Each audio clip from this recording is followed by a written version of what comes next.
इस वक्त की सबसे बड़ी खबर आई है। पूर्व राष्ट्रपति प्रणब मुखर्जी का आज दिल्ली के आर्मी हॉस्पिटल में निधन हो गया है। प्रणब मुखर्जी ने 84 वर्ष की उम्र में अंतिम सांस ली है। प्रणब मुखर्जी के निधन पर पीएम मोदी, गृह मंत्री अमित शाह, सोनिया और राहुल गांधी समेत कई नेताओं ने शोक जताया है।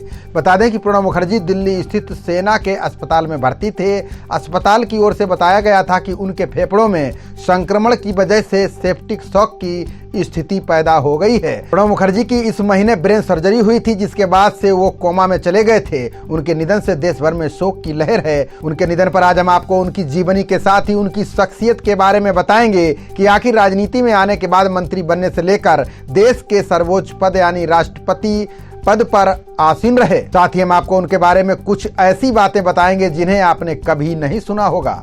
मुखर्जी को बेजोड़ स्मरण शक्ति वाला, आंकड़ा प्रेमी और अपना अस्तित्व बरकरार रखने की अचूक इच्छा शक्ति रखने वाले एक राजनेता के रूप में वर्णित किया जाता है। जब सोनिया गांधी राजनीति में शामिल होने के लिए राजी हुई, तब प्रणब मुखर्जी उनके प्रमुख परामर्शदाताओं में से एक रहे, जिन्होंने कठिन परिस्थितियों से पार्टी को बाहर निकाला। मुखर्जी की अमोघ निष्ठा और योग्यता ने ही उन्हें यूपीए चेयरपर्सन सोनिया गांधी और पूर्व पीएम मनमोहन सिंह के करीब लाया। प्रणब मुखर्जी का जन्म पश्चिम बंगाल के बीरभूम जिले के मिराती गांव में एक ब्राह्मण परिवार में हुआ था। पिता का नाम कामदा किंकर मुखर्जी और माता का नाम राजलक्ष्मी मुखर्जी था।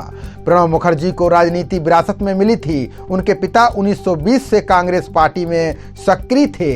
कामदा किंकर मुखर्जी 1952 से 1964 तक पश्चिम बंगाल विधान परिषद के सदस्य रहे।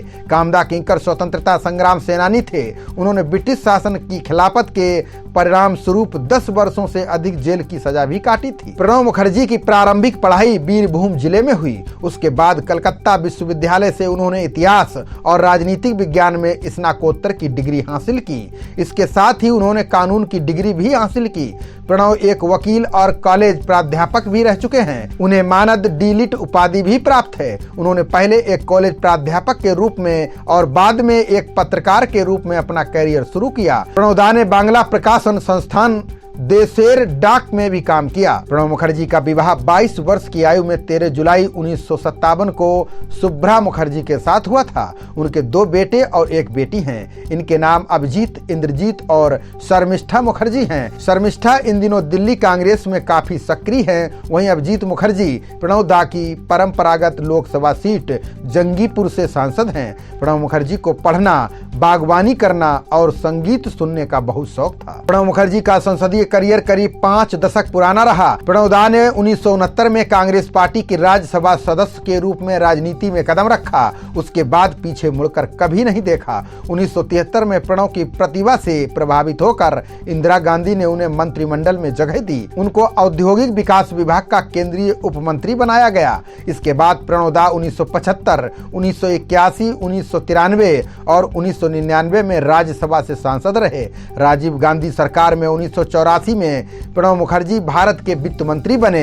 इसी साल यूरोमनी पत्रिका के एक सर्वेक्षण में उनका विश्व के सबसे अच्छे वित्त मंत्री के रूप में मूल्यांकन किया गया। प्रणब मुखर्जी का कार्यकाल अंतर्राष्ट्रीय मुद्रा कोष यानी IMF का ऋण न चुका पाने के लिए भी जाना जाता है। इनके कार्यकाल में भारत 1.1 अरब अमेरिकी डॉलर की आखिरी किस्त अदा नहीं कर पाया था। वित्त मंत्री के रूप में प्रणब के कार्यकाल के दौरान डॉक्टर मनमोहन सिंह भारतीय रिजर्व बैंक के गवर्नर थे। 1984 में कुछ समय बाद ही वे राजीव गांधी की समर्थक मंडली के षड्यंत्र के शिकार हो गए। इन्हें मंत्रिमंडल से बाहर कर दिया गया। कुछ समय के लिए उन्हें कांग्रेस पार्टी से भी निकाल दिया गया। उस दौरान उन्होंने अपने राजनीतिक दल राष्ट्रीय समाजवादी कांग्रेस का गठन किया। प्रणब ने 1989 में राजीव गांधी के साथ फिर समझौता किया। उन्होंने अपने दल का कांग्रेस पार्टी में विलय कर दिया। उनका राजनीतिक करियर फिर पुनर्जीवित हो उठा। राजीव गांधी के जाने के बाद पीवी नरसिम्हा राव प्रधानमंत्री बने। राव सरकार में प्रणब को केंद्रीय कैबिनेट मंत्री का दर्जा देते हुए योजना आयोग का उपाध्यक्ष बनाया गया। उन्होंने राव के मंत्रिमंडल में 1995 से 1996 तक पहली बार विदेश मंत्री के रूप में कार्य किया। 1997 में उन्हें उत्कृष्ट सांसद चुना गया। पीवी नरसिम्हा राव सरकार के बाद कांग्रेस बुरे दौर से गुजर रही थी। 1996 में केंद्र में अटल बिहारी वाजपेयी की सरकार आई। हालांकि सिर्फ 16 दिन में सरकार गिर गई। कांग्रेस के पास बहुमत नहीं था। ऐसे में एचडी देवगौड़ा और इंद्र कुमार गुजराल देश के प्रधानमंत्री बने। कांग्रेस की दुर्गति से चिंतित सभी कांग्रेसियों की निगाहें सोनिया गांधी पर टिकी थीं। पति को गंवाने के बाद सोनिया गांधी किसी भी हालत में राजनीति में नहीं आना चाहती थीं। ऐसे में पार्टी के संकट मोचक बनकर सामने आए प्रणब मुखर्जी। प्रणब दास ने सोनिया गांधी को इंदिरा गांधी का उदाहरण देते हुए समझाया, जिसके बाद सोनिया राजनीति में आई। जब सोनिया गांधी राजनीति में आई तब प्रणब उनके प्रमुख परामर्शदाताओं में से एक रहे। मुखर्जी की अमोघ निष्ठा और योग्यता ने ही उन्हें यूपीए चेयरपर्सन सोनिया गांधी के करीब लाया। 1999 में लोकसभा चुनाव हुए। भाजपा और उसके सहयोगी दलों ने मिलकर सरकार बनाई। अटल बिहारी वाजपेयी फिर प्रधानमंत्री बने। 2004 में लोकसभा चुनाव में अटल बिहारी वाजपेयी को सत्ता में लौटने की पूरी आशा थी। इसके बाद सोनिया गांधी के नेतृत्व में प्रणब मुखर्जी की रणनीति के सामने भाजपा चित हो गई। 2004 में कांग्रेस ने यूपीए गठबंधन सरकार के अगुवा के रूप में सरकार बनाई। कांग्रेस के प्रधानमंत्री मनमोहन सिंह सिर्फ एक राज्यसभा सांसद थे। ऐसे में जंगीपुर लोकसभा से पहली बार चुनाव जीतने वाले प्रणब मुखर्जी को लोकसभा में सदन का नेता बनाया गया। उन्हें रक्षा, वित्त, विदेश विषयक मंत्रालय, राजस्व, नौवहन मंत्रालय दिया गया। इसके अतिरिक्त उन्हें परिवहन, संचार, आर्थिक मामले, वाणिज्य और उद्योग समेत कई महत्वपूर्ण मंत्रालयों के मंत्री होने का गौरव हासिल हुआ। 2005 के प्रारंभ में पेटेंट संशोधन बिल पर समझौते के दौरान उनकी प्रतिभा के दर्शन हुए। कांग्रेस एक आईपी विधेयक पारित करने के लिए प्रतिबद्ध थी। यूपीए में शामिल वाम मोर्चे के कुछ घटक दल बौद्धिक संपदा के एकाधिकार के कुछ पहलुओं का विरोध कर रहे थे। रक्षा मंत्री के रूप में प्रणब मामले में औपचारिक रूप से शामिल नहीं थे। उन्होंने मार्क्सवादी कम्युनिस्ट नेता ज्योति बसु सहित कई पुराने गठबंधनों को मानकर ये विधेयक पास कराया। उन्हें वाणिज्य मंत्री कमलनाथ सहित अपने सहयोगियों को भी मनाना पड़ा। उन्होंने तर्क दिया कि इस बारे में किसी कानून के ना रहने से बेहतर है एक अपूर्ण कानून बनना। अंत में 23 मार्च 2005 को बिल को मंजूरी दे दी गई। 6 जुलाई 2009 को उन्होंने सरकार का वार्षिक बजट पेश किया। इस बजट में उन्होंने क्षुब्ध करने वाले फ्रिंज बेनिफिट टैक्स और कमोडिटीज ट्रांसैक्शन कर को हटाने सहित कई तरह के कर सुधारों की घोषणा की।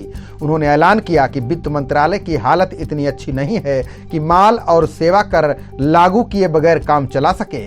उनके इस तर्क को कई महत्वपूर्ण कारपोरेट अधिकारियों और अर्थशास्त्रियों ने सराहा। प्रणब ने राष्ट्रीय ग्रामीण रोजगार गारंटी अधिनियम, लड़कियों की साक्षरता और स्वास्थ्य जैसी सामाजिक क्षेत्र की योजनाओं के लिए समुचित धन का प्रावधान किया।